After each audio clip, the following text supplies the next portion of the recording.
this is Reverend Don Lewis coming to you from beautiful Florida. And today our question comes to us from Phil Spitz. And Phil has this question.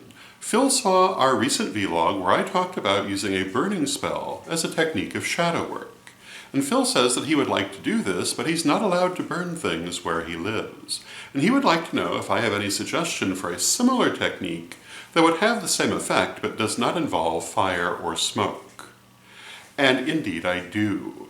I want to start by saying that when I was a young man learning these techniques, burning was not really an issue.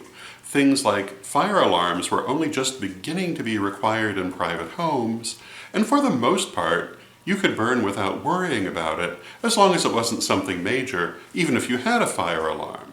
But today, very often, doing a burning, especially indoors, is an issue, sometimes even outdoors. Although very often those who cannot burn indoors can still burn outdoors, but may not feel comfortable doing so. So what other similar techniques could you use?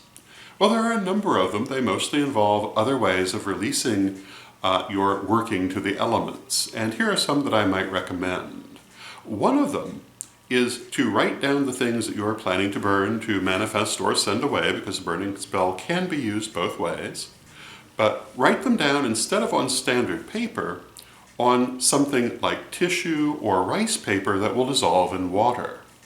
And then dissolve it in the water to send away that which you are banishing or to manifest that which you are manifesting. And not all of these will completely dissolve, but they'll dissolve enough to do the job. Another thing you might do is use water-soluble ink on standard paper, put that in the water, and swish it around until the ink disappears, releasing your desire into manifestation that way.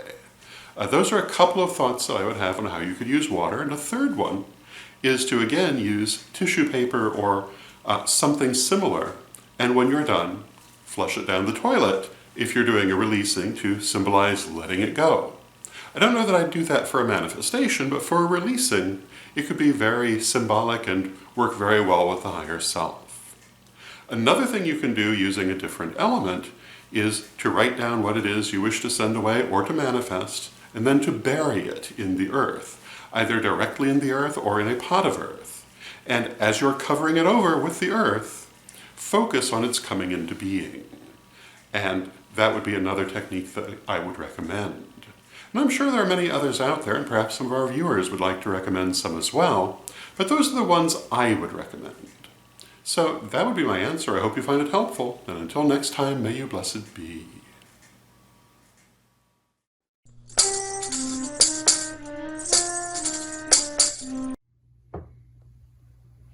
The cakes represent the Correllian value of compassion, sympathy for and help with the well-being of others.